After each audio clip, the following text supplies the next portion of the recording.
আমি কিন্তু হাফেজও না, আমি কোরআন শরীফ ভালো করে পড়তেও পারি না, বললে মাখরাজ এক ফট এক পায়ে একজন আলেমের ভুল ধরবে আরেকটা আলেমে, সে তো আলেম না, সে তো বন্ড প্রতারক হাজার পূজারী।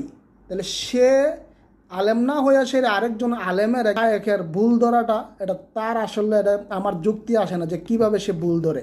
সাধারণ জ্ঞানটুকু আছে, তারাও তার বক্তব্যগুলো শুনলে হয়তো বুঝতে পারেন যে তার কোনো আজ পর্যন্ত সে কোনো কোরআন হাদিস দিয়ে কোনো কিছু ভাইরাল হইতে পারে নাই।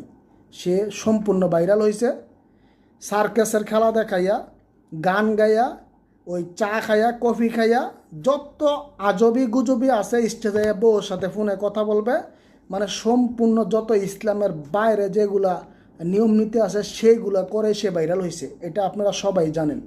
আর যারা এগুলা জানে, জান্না সেরে মুখে স্বীকার করে না, তারপরও এই ফেসবুকে সেরা লাফালাফি করে, তারা যদিও শিক্ষিত।